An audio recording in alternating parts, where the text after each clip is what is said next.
Once upon a time, the Florida Gators took on the Mississippi State Bulldogs in what turned out to be the final Zookening, the end of the road for Ron Zook some 21 years ago. Will the Mississippi State Bulldogs, this time traveling to Gainesville, Florida, again be the team that rids the Florida Gators of their problematic head coach, albeit one that's far worse than Zook? This time on the Gators home field. We'll talk about all that today on the All Kinds of Weather Forecast. So, welcome back to the All Kinds of Weather Forecast. I'm Neil. He's Adrian. Follow me at All Kinds Weather on Twitter and Instagram. Follow him at ADNDEL, as well as for your Gator stickball content at Gator Diamond Pod. Before we get any further, we got to shout out our sponsor. We're proudly sponsored by 401k Generation, the wealth management company that helps you invest today for your future tomorrow. Their team of advisors is committed to providing guidance and education for your 401k plan and its participants, and they also offer a range of enrollment solutions tailored to meet the unique needs of your company's 401k plan. Whether it's savings for a child's college, investment advice, or even just your retirement, 401k Generation's team of advisors makes getting to know you their top priority. Their advisors will tailor a path to assist you in navigating life's financial milestones and reaching your financial goals. 401k Generation, building stronger futures, one generation at a time. For more information, contact them 866-998-5879 or visit their website at 401kgeneration.com. Adrian, we've had this talking point now for a few weeks. Is this the end for Billy Napier? I keep wearing black. It's not at all to honor him. It is just because we wear black to funerals, and I keep thinking that this is the end for Billy Napier just because it has to be. I just use logic and the connection of dots. I've got a little bit more than that on my side this time, but we'll get your thoughts first. What do you think about Billy Napier's future here, and does it exist beyond this coming weekend? Yeah, with all due respect to you and I know you got some sources and some contacts and stuff, I've clearly fallen in the realm of I will believe it when I see it. I've heard all this before, specifically last year. Last year he was as good as gone. We talked about it last week as to why you replace a coach. A lot of schools have already done it, and it's worked out for them. Okay, Arkansas, played Tennessee really tough. UCLA has been a revelation all of a sudden. Not only did they fire their coach, they put Neuheisel's son in there, who's never been a coordinator, didn't even know how to use the headsets. And the guy looks like the next coming of, Todd McVay or something like that. So, I don't want to hear any excuses of, you're going to lose players, who's going to take over as coach. I don't want to hear none of that, man. You make a change in the season to give a jolt to your program, to change the negative vibes, to throw a bone to your fan base, and to get a jump start on a head coach, right? You don't really need the third one, I think. I think all that's done nowadays behind the scenes and stuff like that. But the first two for sure.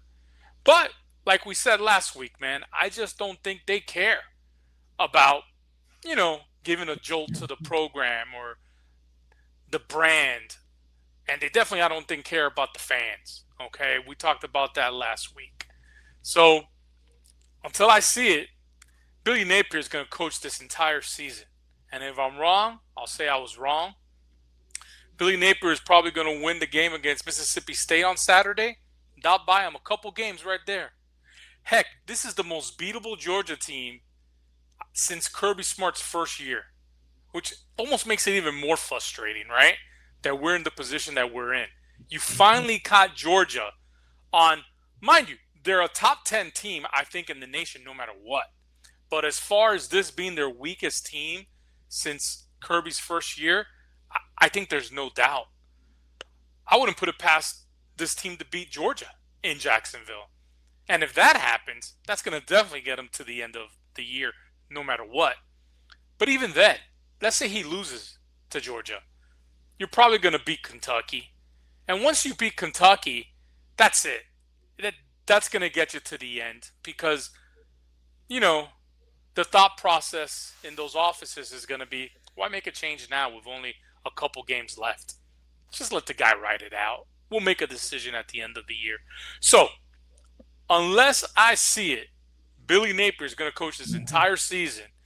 And if he pulls a couple games out of his hat, he might even be there for game 1 in 2026. Yeah, I don't think so. See. I'm with you in that I've heard it before. I'm with you in that I've heard the rumors and I've had people tell me that this is probably it if he loses this game or that game, and then he's lost this game or that game, and then he's still come back. I have had that happen before. There's too many people telling me that this time, and at this point, I'm at the point now where, like you, I'm weary to it. I've become sick of it, and I don't want to hear it anymore. But when I convey that exact sentiment to these people who are telling me what they're telling me, their response is, "Yeah, but not this time." One of them actually, who listens and watches this show, referenced the analogy where I said Napier is like a cat, but instead of 9 lives, he has 1,000,000 of them. He just doesn't ever exhaust his complete allotment of lives. He just keeps coming back to life, and not this time.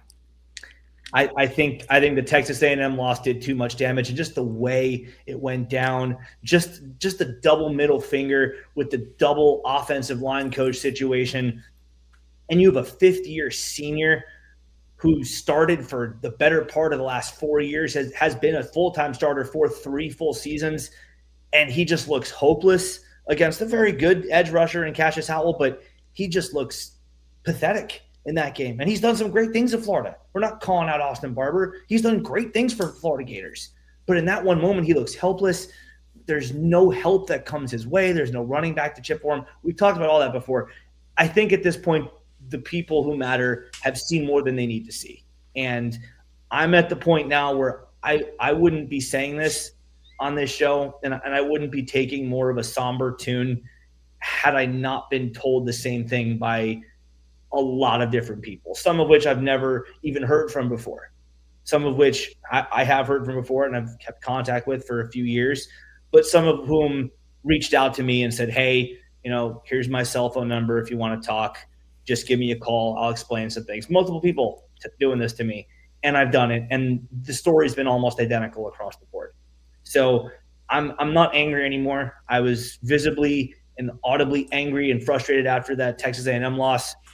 I'm not taking that tune today because I'm at the point like you, Adrian, where I've heard it before. I've seen the rumors before. I've seen the ESPN notifications before from Chris Lowe last year after A&M bludgeoned us that time in Gainesville that the Florida Boosters had gotten the money ready to fire Billy Napier. I've heard it all like you, and I've gotten weary to it.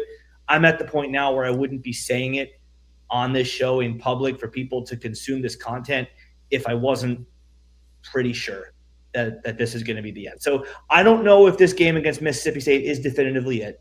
It could be, whether he wins or loses. I think that there is a better than 50% chance that that's the case.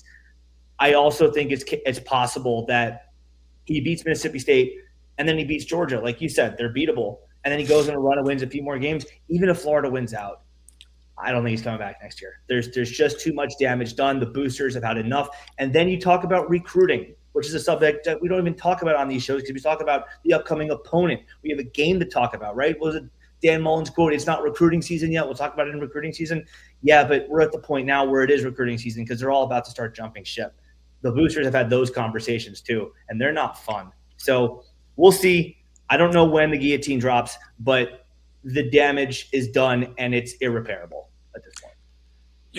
It's funny because you've already started to see the narrative start to get set up out there. Okay, remember we talked about that here a few weeks ago now because we've been talking about this for so long, right? Because it seems so inevitable. But all of a sudden now, in his press conference, he starts talking about DJ being limited because of injuries. Remember? Too late. You heard him? Too late. And also, a lot of people are now bringing out the schedule. Hey, it's a tough schedule. It really is a tough schedule. So I said that was going to be the Spengali given. Okay? Listen, man, if he wins out and is fired the day he's fired, well, maybe the next day, just give me a day. I'm driving up to South Carolina, and I'm taking you to the most expensive steakhouse in Columbia, South Carolina. I live in You Charleston, pick it. not Columbia. Charleston. I don't venture in Columbia. I don't like those people. I hear you. Well, wherever. If you want to go to Columbia, we can go there. He wins out and gets terminated, man, you're gonna eat good. You're gonna eat real good. Yeah, I'm not even gonna get excited about that. I know that's not. First of all, he's not going to win out. We've talked about that before. He's never won more than 2 SEC games in a row. So even if you wanted to play that out, it's not going to happen. But from what I've been hearing, again, there is the sentiment that Billy Napier is a very likable guy. So the thought process is he's a likable guy. Here's a winnable game. Let's just let him end on good terms. Just give him one more game. Let him win and ride off into the sunset with a victory at Florida, because this is as good of a win. This is as winnable of a game as there is the rest of the way, because I know Kentucky's really bad, but that's also a road game. He doesn't win too many of those. So the thinking is, according to multiple people, this is as good of a chance as it's going to be for him to get a win. Let him get it and then let him go. And again, that's not definitive. That has not been set in stone. He could very well blow Mississippi State away and come back for the Georgia game.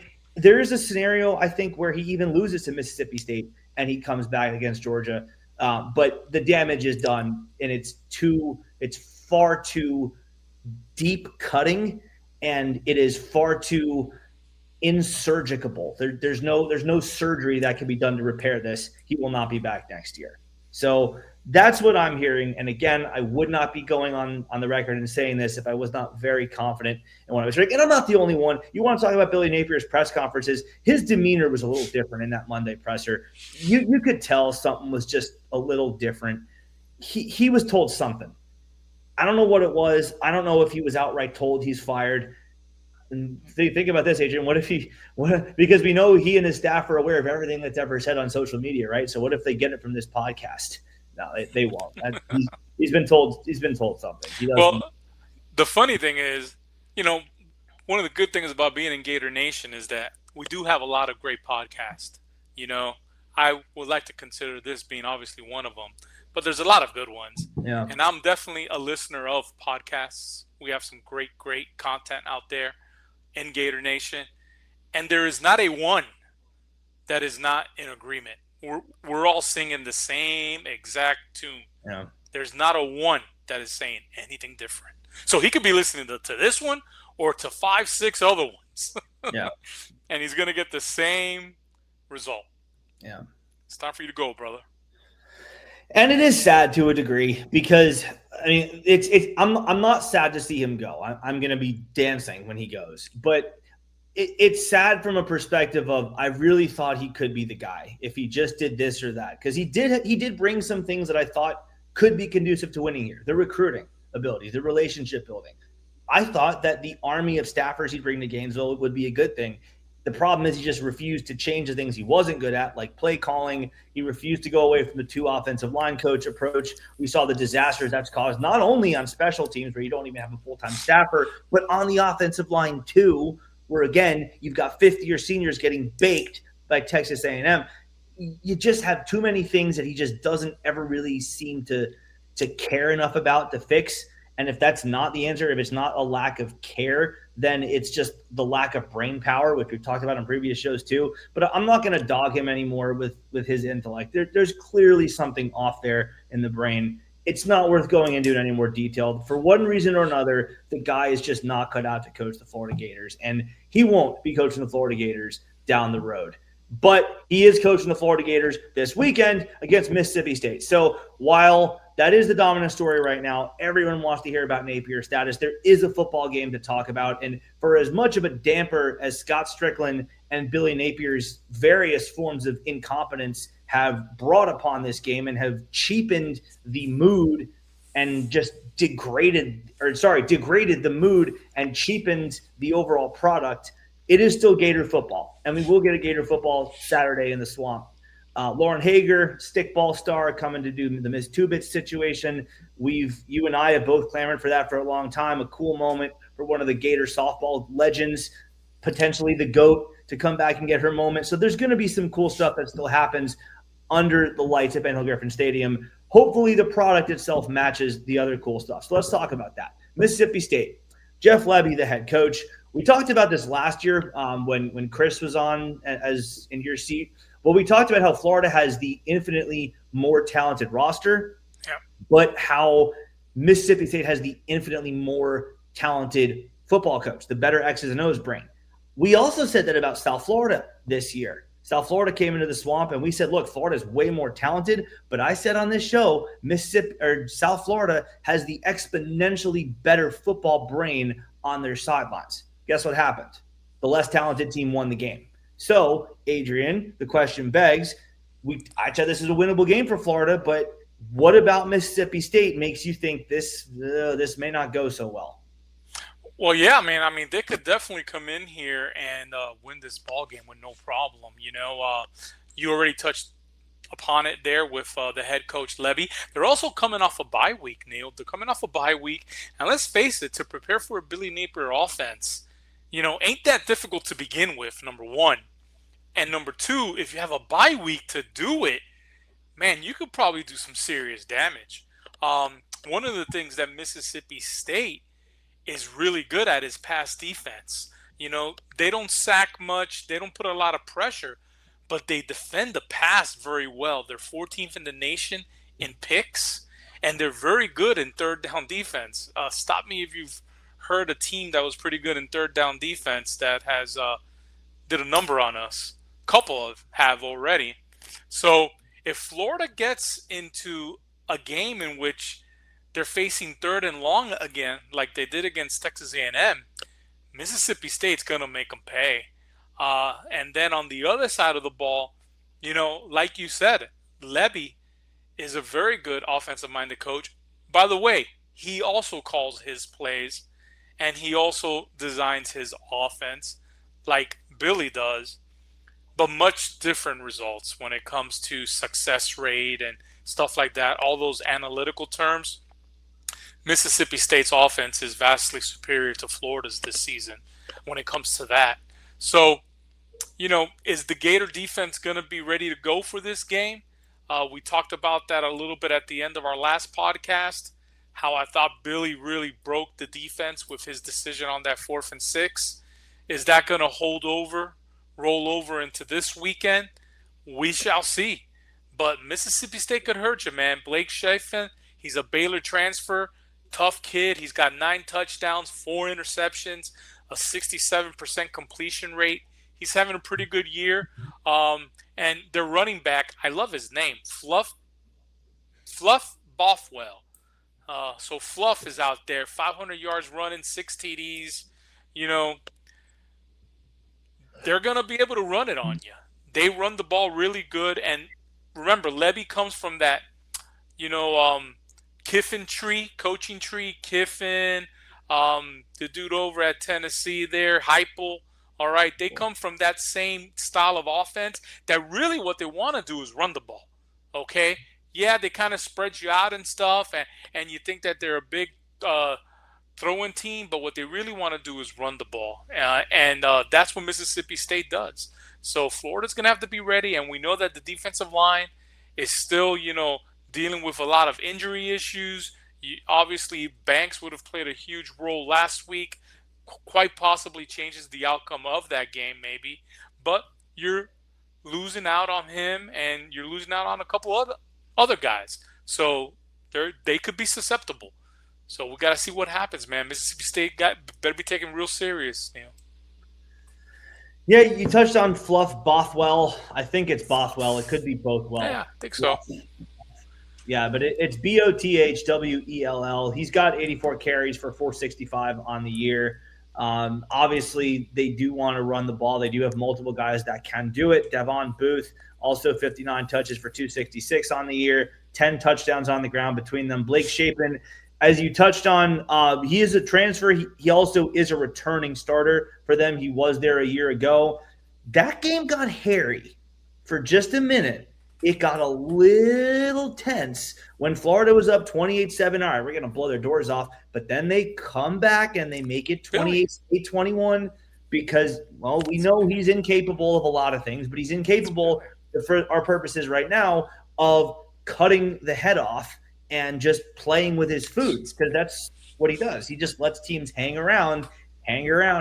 So there was a play. Thank the Lord for Pup Howard reading the option pitch right, and then the fumble thankfully falls into the Gators' hands. But there's a 4th and 1 where Mississippi State could have tied that ball game up. They went 2-10 last year. They were a 4th and goal conversion away from completely changing the complexion of that football game.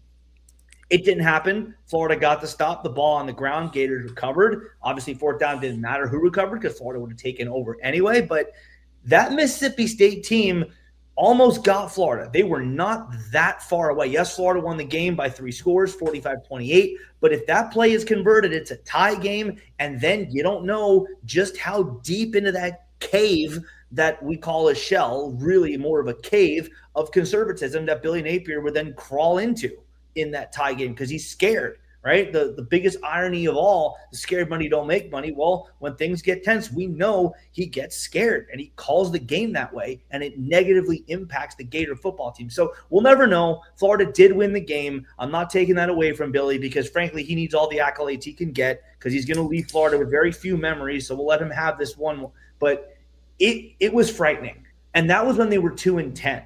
Now they're a much improved football team. Some of the same pieces back, some new ones. But again, shaping at the controls, getting that second off season under Jeff Lebby. Jeff Lebby having the second season with that personnel there. I'm scared of this game.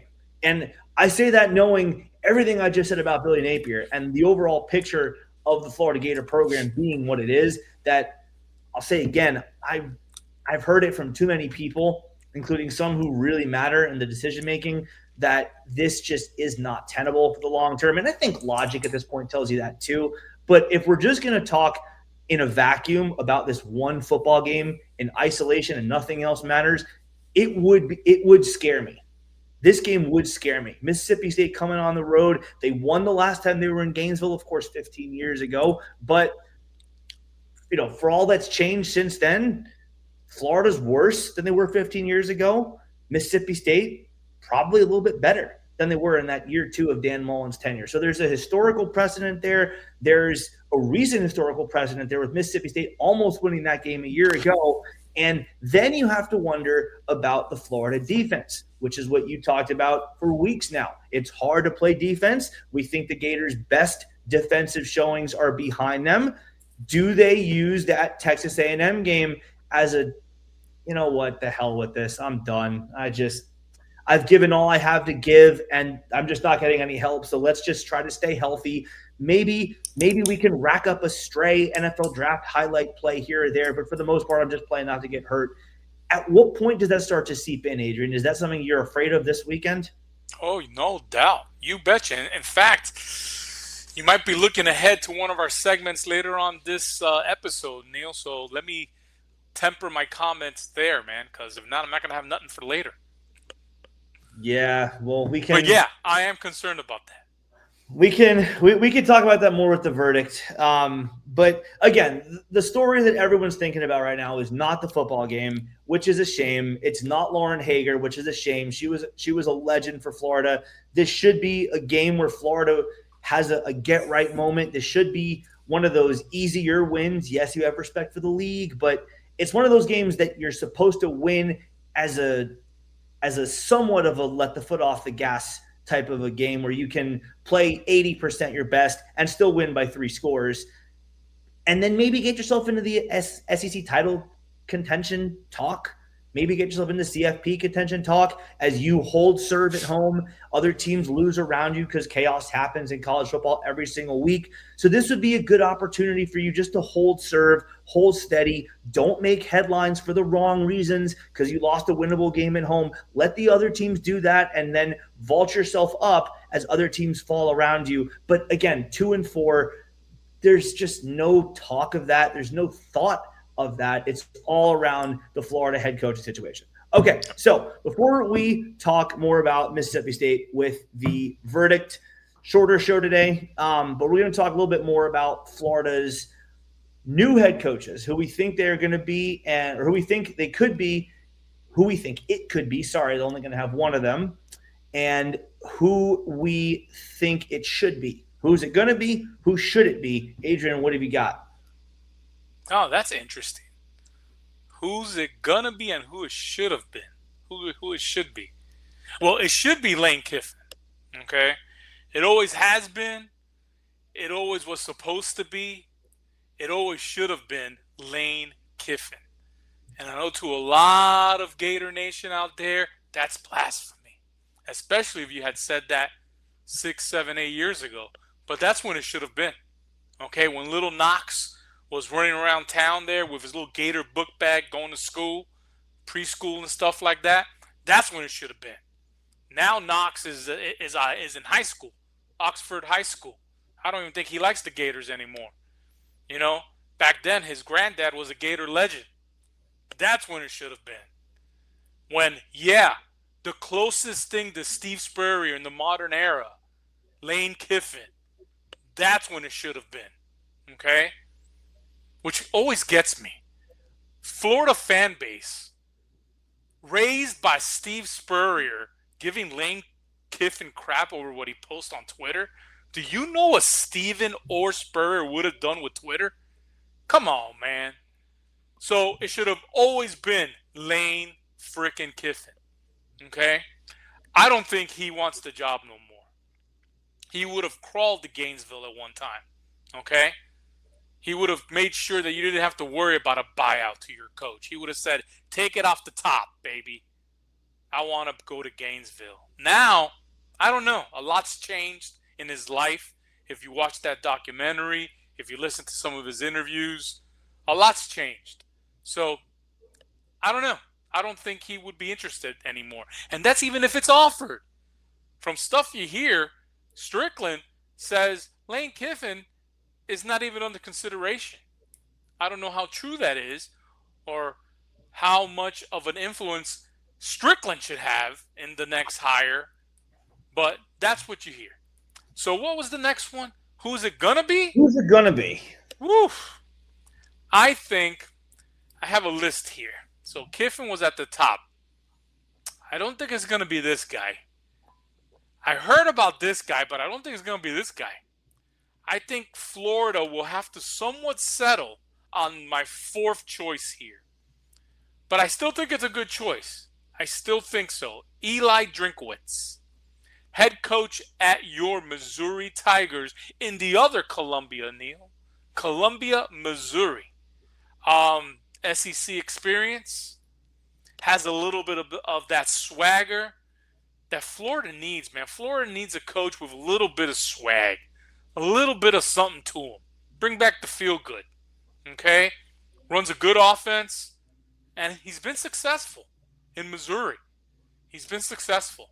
Yeah, they've never played the toughest schedules. They're non-conference. I think Buchholz High School here in town plays a tougher non-conference schedule than Missouri. But I think it's going to be Eli Drinkwitz, Neil, if that's what I got to pick right now. Yeah, I think that we're pretty close to agreement. I agree with you that Florida's going to have to settle, in part because I don't trust or respect Scott Strickland in the slightest bit. He's a good fundraiser. He can build pretty buildings. Yeah, sure. I'll give him credit for that.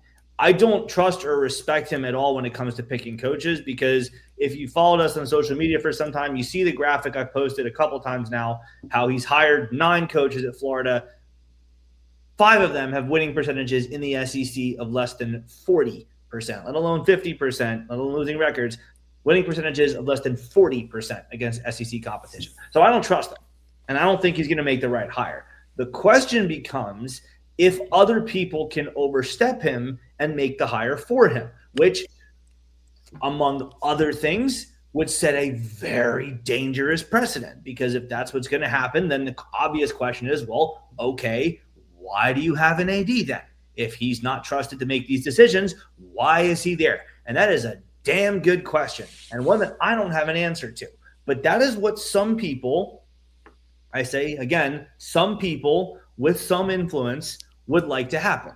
There are some people with money who would like to have more of a grip on this search than Scott Strickland would like to have. So we'll see. I know for a fact Scott Strickland does not like Lane Kiffin, and I know that that's very mutual. I have that on good authority. I actually have someone in the Ole Miss circles who, I'm not going to give my source away, but if you think about it long enough, you might be able to figure it out. Someone in the Ole Miss circles who says it's very mutual. Lane Kiffin would want to come to Florida in other circumstances, not with Scott Strickland as the boss, not with him as the guy signing his paychecks. So we'll see how that plays out. It's going to be a power struggle. If what I've been told is accurate, again, part of the craziness of college football, things could be accurate one day and then the next day just not be accurate. That's what happened, for instance, with Cormani McClain, right? We were told he was going to be a Gator. No, chose Miami at the last nanosecond. We were told that with Avante Williams, right? Remember that story. So it's like recruiting in that aspect with a coach, in that things can be true and accurate one minute. The next minute, something happens that changes the truth around, so that what was true a minute ago is no longer the truth. But as of right now, as of this recording, that's what I'm being told is about to play out. A power struggle between Scott Strickland and the people who fund what he wants to fund. So we'll see who wins that. But I think those people want Lane Kiffin. I don't know that they're going to get him. I don't know who wins the power struggle. I'm not going to claim to have a crystal ball there, but that's the battle that's about to play out behind closed doors. Who should it be, or who will it be? I have a feeling like you that Florida is going to settle. And I have a feeling it's going to be a relatively underwhelming name with some upside, but relatively underwhelming. And I think if I had to pick one, gun to my head, I would say Alex Golesh from South Florida. I don't think that is who the boosters want. I think that is who Scott Strickland wants. A group of five. Back to the group of five. Yep. Because, again, I don't trust Scott Strickland. And I'm with you in one instance. I'm with you on this, that I'm going to have to see it to believe it. Because I've heard about this power struggle that the boosters are going to have with Scott Strickland. I've heard about that. And like you, with the Napier getting fired, things that you keep hearing, what you said to me about how I'll believe it when I see it, yeah, I hear the stuff about the power struggle or over Lane Kiffin with the boosters versus Strickland. I hear about that. I'll believe it when I see it. Because, yeah, we heard that last year. We heard the boosters had the money last year to buy out Billy Napier, and they were going to make the next hire. That didn't happen. Strickland won out. So fool me once versus fool me twice, right? I'm not getting fooled again. I think because of what just happened a year ago, I think Strickland's going to have the say here, and I think he's going to pick someone like Alex Golesh, who would be a high ceiling coach, also with a tremendous degree of risk. What I would say about him, I do like his offense. His teams do play hard. They do play disciplined, and he does have contacts in the state of Florida. So, again, there's a lot of risk there. By no means would he be my first choice. By no means would he be in my top 5 of choices. But there would be some things to like about him, and there would be real reason to hope that he could work out at Florida. Is he Strickland's first choice? I don't believe he's the first choice. Like I said, I don't have a definitive number 1, but I think it would be. No, not you. Strickland. Who would be Strickland's first choice? Who would be Strickland? See, I don't know, because he keeps relatively quiet on that. And he, from what I'm told, again, I don't know this for a fact, but from what I'm told, he has his eye on a couple of different guys of that nature. Eli Drinkwitz is one, but he is put off by a bit of his off-field antics, if you can believe that. Yeah, I know. So he has Drinkwitz apparently, again, from what I'm told, Drinkwitz is in consideration, but not at the top because, or should I say, there are concerns about the way he carries himself. Take that for what you want. That's just what I'm hearing. We'll see how it plays out. I'm not claiming to have a crystal ball, like I said, but that is where things currently stand as of right now. All right, so that's the coaching search. We talked about Mississippi State. We talked about the overwhelming favorite topic of conversation right now. Let's talk the verdict, and let's talk about some predictions. Adrian, your keys to the game for Florida are what? Keys to the game, like we always do, 3 keys here. My first one that I have is score early. Similar to what you did at Texas for a lot of the same reasons, right? Or similar to what you did with Texas, not at Texas. You got to keep the swamp at bay, Okay? It was one of my keys for the Texas game. You better get off to a good start because that swamp will turn on you hard and fast. Same thing on Saturday. Mississippi State jumps out to a lead. Oh, mama. Hang on. Okay? Like Keith Jackson used to say, whoa, Nelly. Whoa, Nelly. Okay? Yep. Whoa, Nelly. So keep the swamp at bay. The way you keep the swamp at bay is you better get off to a hot start if you're Billy Napier and Florida. Okay? Number 2. We talked about it a little bit, but I think it's going to be huge. Stay out of 3rd and long. Mississippi State has some good safeties, man, and they defend the pass really well. They're 14th in interceptions. If you get involved in a 3rd and long situation again, like I think I saw a stat, 10 of 13 of their 3rd downs against Texas A&M were more than 8 yards. Woo! Recipe for disaster, man. You do that against Mississippi State, same thing. It ain't going to be easier just because it's Mississippi State and not Texas A&M. They will make you pay. They will intercept DJ Lagway more than once. Guaranteed. 3rd. This is the 3rd one, man, that we talked about a little bit, Neil, that you brought it up. Is it going to be win one for the Gipper or where's the life raft? Okay? Are they going to win this one for Billy? Okay? Is the team going to rally the troops like Notre Dame did back in the day and they won one for the Gipper? Or is everybody just going to find their life raft and find out the best landing spot for them in the portal, man? Sooner the better. Okay? I think that could play a factor also.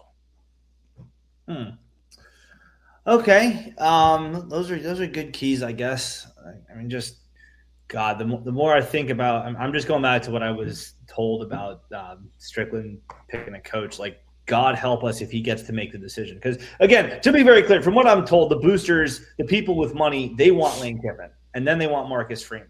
So God help us all if they don't get to make this call, because that's where it gets really dicey. But all right, yeah, keys to the game.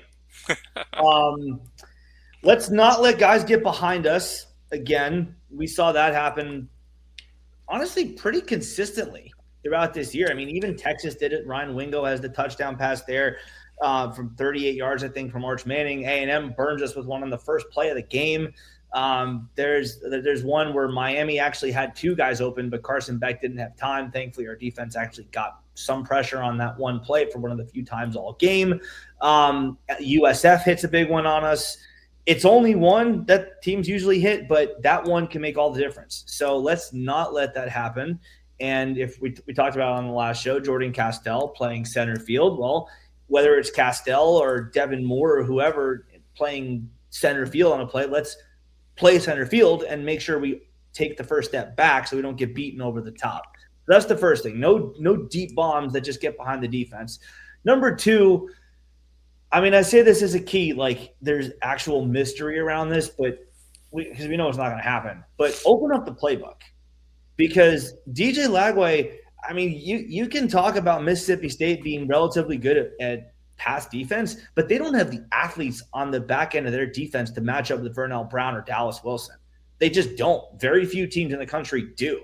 I mean, like Ohio State, Texas probably, Alabama, Georgia maybe. It's a very short list of teams that can, on paper, match up with that passing game for Florida. So open up the playbook. Of course, the offensive line has to do its part here too. We can't just let guys come in unblocked and take free shots at DJ Lagway. But open up the playbook and at least give him the opportunity to hit some deep throws and open up the game. So essentially the reverse of the first key. Try to hit some deep balls over the top on them. Don't let them do it to you.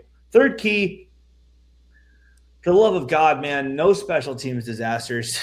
This is a game that I can see getting very frightening again down the stretch. And if it's close and you let them hang around, as we talked about before, Billy Napier just loves to play with no margin for error. So in a game where there's no margin for error, it could be something like, I don't know, snapping the ball over the punter's head again. It could be I don't know, getting a field goal blocked. We've seen that throughout the years. It could be feeding the kicker laces, but this time he misses. Smack thankfully hit that field goal against Texas A&M, but snap was high. He was given laces. Thankfully, he put it through, but something like that could lead to another missed field goal. So just execute on special teams. No fielding punch in your own end zone like Jason Marshall did against Vandy a few years ago. No double jersey infractions that give the other team more life on their drive. Just do the fundamental things. Line up correctly for field goals. Don't trigger substitution infractions. No shanked punts from Tommy Doman. Just do the fundamental things, the basic things. You don't have to be Superman on special teams. Just don't give the ball away or hurt yourself. Those are my keys. All right. Got my score prediction right here. Actually got to write my percentage down very quickly. I will say that's too small. Let's do it this way. All right. Are you ready, Adrian? You got it written down? Yeah, man, let's do it. All right, here we go. And don't be surprised when you see mine, but let's. Now, we don't share our scores. There we go. Let's see yours. Yeah, Florida winning. I got Florida winning 16-13. Wow, you got a high-scoring game, Neil. I do. I think that the offensive mind of Jeff Lebby and Blake Shapen's ability to throw the ball, albeit while he's not a Heisman contender, he can sling it. So I think that's going to yield some points for them. I think that we're going to see a couple chunk plays by both teams here. Ultimately, I think the game comes down to a mistake, and I think Florida makes it. Who do you got winning there? You got Florida winning or Mississippi State? Who does it look like I've got winning? I can't tell. 31 for Mississippi State. The square on Mississippi State. Yep. I got you. Okay, yep. I got it. Yep. I got Florida's in the range. So you got Mississippi State upset, huh? I do. Oh. I just don't trust Billy Napier. I don't think he's a good in-game coach. We've talked about that, and I think Florida makes a mistake to lose it. Well, not trusting Billy Napier, that's for darn sure. I see a very similar game to the USF game. Okay? It's going to be, a dogfight, ugly one at that. Kind of frustrating. Florida's going to leave a lot of meat on that bone like they do a lot of times on offense and at the end of the halves and stuff like that. I got a 60% chance Florida winning, 40% Mississippi State, 16-13. It could easily flip, like you said, one missed assignment here, one big special teams play there. I would take – but the funny part is that I would say to hammer the under. I think it's going to be a low-scoring game.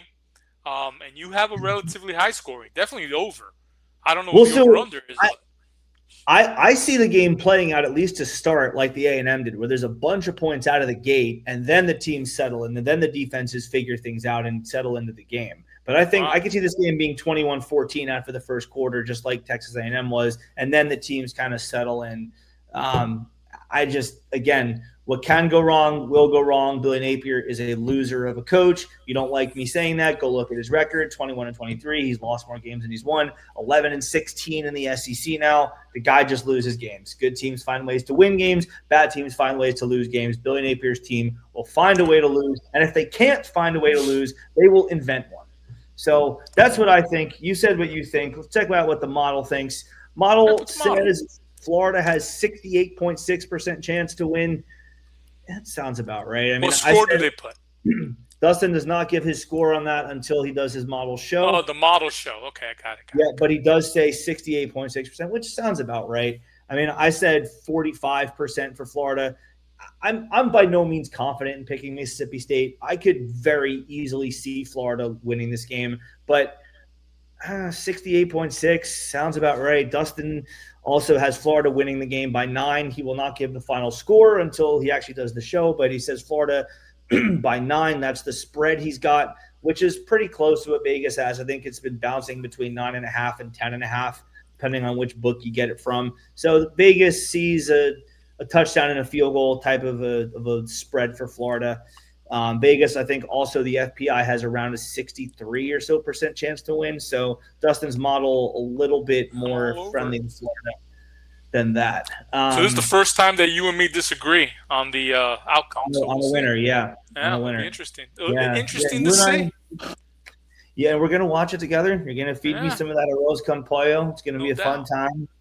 Gonna watch Lauren Hager lead the cheer, something we've both been talking about for years now at Florida. It's a list of 2 people to hit 70 home runs and win 70 games as the pitcher in organized baseball and softball ever. The list is Babe Ruth and Lauren Hager in college. Babe Ruth in the pros, Lauren Hager in college. So pretty cool to see her come home and lead that cheer. I just wish that there was a better product out there for us to talk about. But we will, Adrian, because Florida, from everything I've heard, is going to move on from Billy Napier. And look, I don't really think that Florida's going to hire Alex Golesh. I think that there's a better than 50% chance that Scott Strickland will get what he wants. And again, I say that simply because of the reason that you brought up, the same line of logic that I've been burned thinking this before. I'm not going to get burned thinking the same thing again. So if the boosters get what they want, if the guy says yes, it will be Lane Kiffin. I'm not going to be that optimistic because I've seen things go wrong too many times in this fashion before, but that is what I think is going to happen. Florida will make a run for a guy of an Eli Drinkwitz caliber, of an Alex Golesh caliber. Maybe they'll go for James Franklin. I don't know. It's going to be someone that most of the fan base will not be very happy with if Scott Strickland gets to be the one to make that call. If the boosters are the ones who make this call, then I think there's a far better chance of the rest of us being happy. And then keep in mind, if the boosters do get what they want and they go to Lane Kiffin and make an offer, there's still the hurdle that has to be overcome that Lane Kiffin does not like Scott Strickland. And it's mutual. They don't like each other. So that's kind of why I stay away from publicly predicting that, because that's a pretty damn big hurdle to have to overcome when the guy who's going to sign the new coach's paychecks and the new coach do not care for each other. So we'll see. A lot has to play out. A lot of things are going to happen behind closed doors. Obviously, I'm not going to be the first to hear them, but they will eventually trickle down, not just to me, but there are other great outlets out there like Josh Pate. The Gator Nation Football Podcast does a great job. There are other people, too, who could get this before me, but just from what I'm hearing, it does not seem like Billy Napier is long for this job. It does not seem as though the Florida Gators are going to have to deal with his idiocy for too much longer. But in any case, in all kinds of weather, we all sit together for FLORIDA. You and I will be there in the swamp on Saturday. Let's see if we can bring home a win in what should be Billy Napier's swan song. Go Gators, and we'll see you next time.